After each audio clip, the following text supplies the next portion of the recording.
इसलिए गांधी जी से पूछना चाहता था बार बार, और उनके अनुयायियों उसको जवाब नहीं देते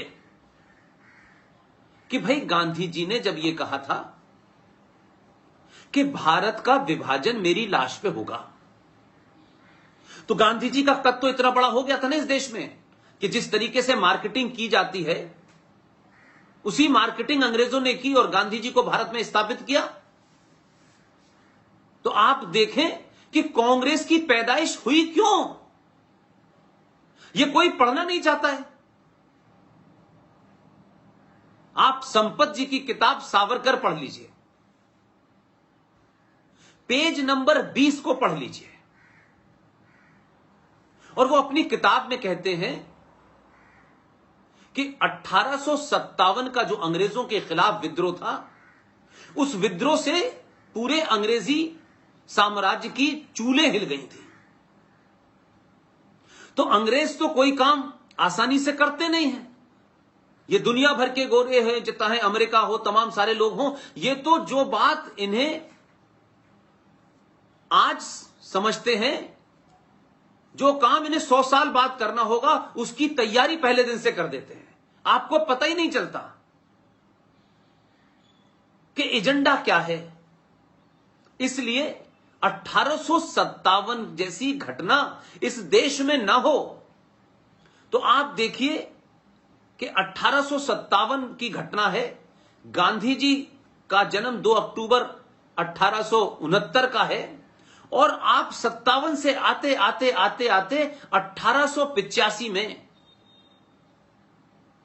या 87 में शायद इंडियन नेशनल कांग्रेस का गठन होता है। और इंडियन नेशनल कांग्रेस, जिसके नाम पर Congress I, Congress J, Congress O, Congress T, Congress V, Congress P, Congress K, इतनी सारी जो बनी इस देश में, उस कांग्रेस का आज भी हजारों लोग उसे उसी रूप में देखते हैं। तो जो कांग्रेस की नींव जिस शख्स ने रखी वो कौन था? वो इटावा, जो उत्तर प्रदेश में, जहां आज एक बहुत बड़ा परिवार, जिनके पूरे परिवार ने उत्तर प्रदेश में कई साल सरकार बनाई, और आज इटावा क्योंकि पूर्व मुख्यमंत्री का निवास है, उस इटावा का डिस्ट्रिक्ट मजिस्ट्रेट था, कलेक्टर था। वो ये समझ गया कि अगर हमने भारत पे लंबे समय तक राज करना है तो हमें यहां कुछ लोगों को बीच में रखना होगा। कहीं ऐसा ना हो कि ये उग्रता हमारे हाथ से निकले और जब सामने कन्फ्रंटेशन हो तो बीच में एक बफर जोन के तौर पर कोई पार्टी, कोई संगठन हो जो उस वायलेंस को, जो उस उग्रता को किसी तरीके से हमारे तक न पहुंचने दे। इसलिए इंडियन नेशनल कांग्रेस का जन्म हुआ और A.O. ह्यूम साहब उसके अध्यक्ष बने। उसमें एनी बेसेंट भी बनी, उसमें कई अंग्रेज बने, हंटर भी साहब बने, बहुत सारे लोग बने उसमें। तो आपने देखे कि बनी थी कांग्रेस क्यों? क्योंकि अंग्रेज यहां खामोशी से राज करते रहे, और जो अंग्रेजों के साथ उठने बैठने वाली क्लास है, जो इंग्लिश बोलने वाली क्लास है, जो शाम को एक विशेष किस्म का तरल पीने के लिए उनके में बैठती है, जिसका रहना सहना अंग्रेजों जैसा है, जिसके बच्चे इंग्लैंड में जाके पढ़ते हैं, वो सब उन्होंने यहां से इंतजाम कर दिया था कि हम एक ऐसी क्लास पैदा करेंगे जो हिंदुस्तानी तो नाम से होंगे, लेकिन उनका उठना बैठना, सोचना समझना सब कुछ अंग्रेजों जैसा होगा। उनका एक क्लब बनाया गया कि ऐसे लोगों को हम इकट्ठा करें ताकि ये लोग हमारी बात को समझें और हम इनसे बात करें, निगोशिएट, और ये अपने लोगों को जाके मूर्ख बनाएं, सच मानो में, सीधे सीधे शब्दों में। लिहाजा यह सिलसिला चला। तो 47 आया, 47 के बाद की घटनाएं देखें तो मेरा सवाल यह था कि गांधी जी ने अंबेडकर जी के पास जाकर के तो धरना रख दिया, सुभाष चंद्र बोस के सामने धरना रख दिया, लेकिन गांधी जी ने यह घटना कहीं क्यों नहीं मिलती कि गांधी को जब यह पता चल गया था कि भारत का विभाजन होने वाला है, अगर यह पता चला होगा तभी तो उन्होंने यह कहा कि भारत का विभाजन मेरी लाश पे होगा। तो मुझे बताएं, उनको यह पता भी चल गया था कि कौन करना चाहता है। ऐसा तो नहीं हो सकता कि गांधी जी को पता ना चला हो, गांधी जी बहुत युवावस्था में हो, ऐसा तो हो नहीं सकता। 1940 में 23 मार्च 1940 को लाहौर के अंदर मुस्लिम लीग का अधिवेशन के अंदर यह पास हो गया था, और 1930 में इलाहाबाद के अधिवेशन के अंदर सर मोहम्मद इकबाल, जिन्होंने भारत का राष्ट्रीय गीत लिखा है, उन्होंने पास कर दिया था कि वेस्टर्न बॉर्डर पे भारत के जितने भी मुस्लिम बहुल इलाके हैं उन्हें अलग कर दिया जाए। 1940 में रेजोल्यूशन पास हुआ पाकिस्तान बनने का, और 1947 में पाकिस्तान बन गया।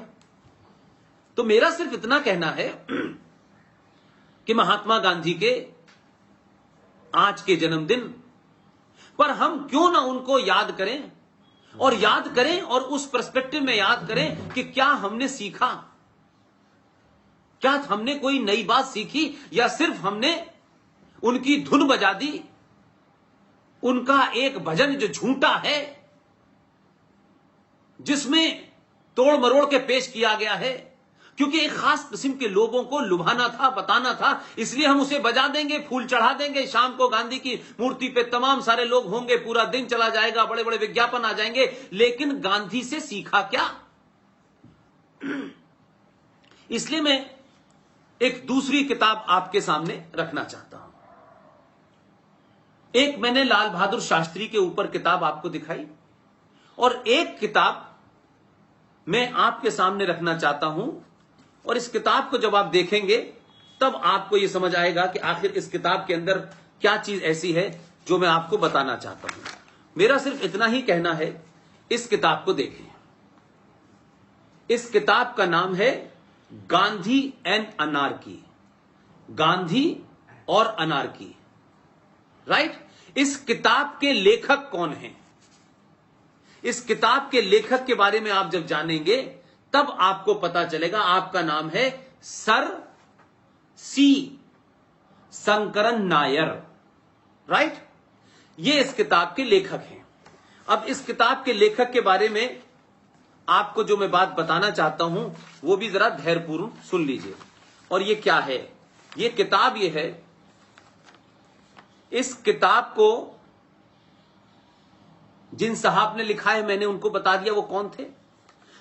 सी शंकरन नायर साहब 1897 यानी 1897 में उस कांग्रेस के अध्यक्ष थे, और शंकरन नायर ने 1897 में कांग्रेस का जो अधिवेशन महाराष्ट्र के अमरावती में हुआ था उसकी अध्यक्षता की थी। और ये साहब 1908 में मद्रास हाई कोर्ट के जज बने। ये किताब इस शख्स ने ईमानदारी से लिखी है। इस किताब के टाइटल से आप समझ गए होंगे, इस किताब में कोई भी नाथूराम गॉडसे के रिश्तेदार, आरएसएस की परिवार से, संघ परिवार से किसी ने नहीं लिखी। कोई इनका कंट्रीब्यूशन नहीं है। खामखा उनके दामन पे दाग लगाना ठीक नहीं है। राजनीतिक स्वार्थों के लिए लोग लगाते हैं, लगाए वो एक अलग बात है, लेकिन इस किताब के टाइटल से आप समझ गए होंगे कि मैं आपको क्या बताना चाहता हूं। लिखने वाला भी वही है, किताब का टाइटल भी उन्होंने दिया है, और ये किताब आप सोचिए, इस किताब को आप ये माने कि इसमें कई चैप्टर हैं, और इसके पेज नंबर 132 के ऊपर गांधी एंड अनार्की, सी शंकरन नायर साहब की किताब, जो कांग्रेस पार्टी के अध्यक्ष थे 89 में, उस किताब के पेज नंबर 132 पे जाइए, और उसका अपेंडिक्स है 3, और टाइटल है मालाबार एगोनी, और उस चैप्टर की राइटर हैं एनी बेसेंट। उन एनी बेसेंट के इस चैप्टर में अगर आप पढ़ लेंगी तो मैं ये मानता हूं, वंदना जी, राजेश भाई और तमाम सारे पदाधिकारी, किताब के उस चैप्टर को पढ़ लेंगे ना, तो जो भी कुछ आपके अंदर होगी शक्ति,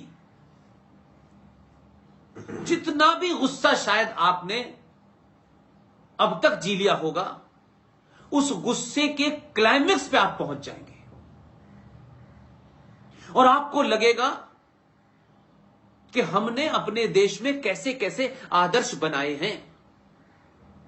मैं इसलिए कहता हूं इस देश में कि ईमानदार, बहादुर, निडर लोग उस वक्त भी थे, लेकिन क्योंकि परंपराएं दलालों, डरपोकों, कायरों को आगे बढ़ाने की थी, इसलिए बहादुर लोग पैदा होना बंद नहीं हुए, बहादुर बने और वो दूर चले गए।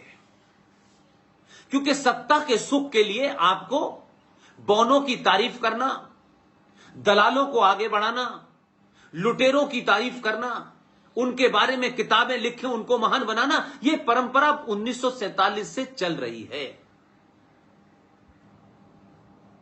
और सच बोलेंगे तो देश आपके साथ खड़ा हो जाएगा। इसलिए मैंने कहा राजनीति एक अलग विषय है, राजनीति जिन्हें करनी है वो करें।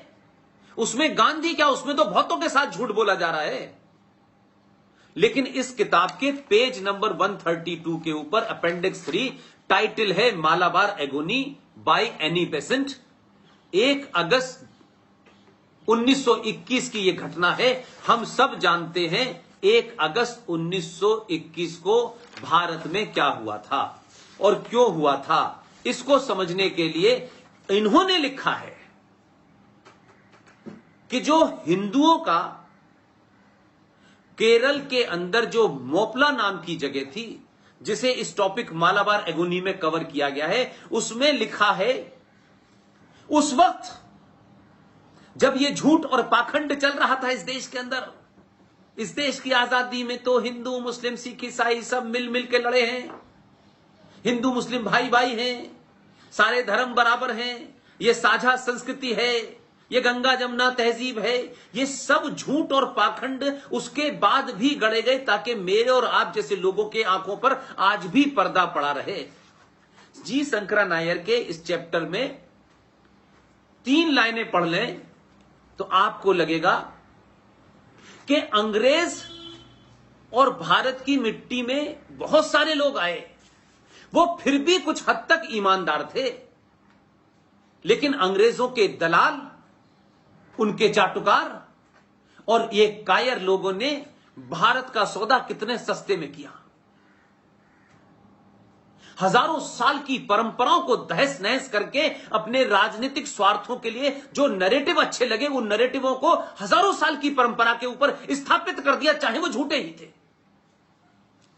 इसलिए जब जब इस देश में यह बात होगी तो लोग कहेंगे नहीं ये गलत लिखा है, वो गलत लिखा है। इसलिए मैंने कहा कि तमाम वो लोग जो आरएसएस के ऊपर, संघ के ऊपर सवाल उठा देते हैं, आप कॉर्नर कर सकते हैं,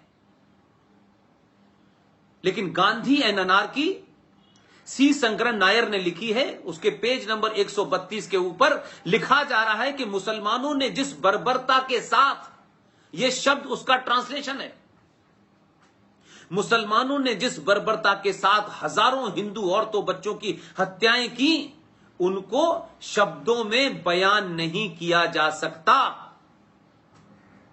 ये कौन लिख रहा है? ये आरएसएस की मेंबर नहीं थी एनी बेसेंट, ये तो कांग्रेस की अध्यक्ष रह चुकी हैं।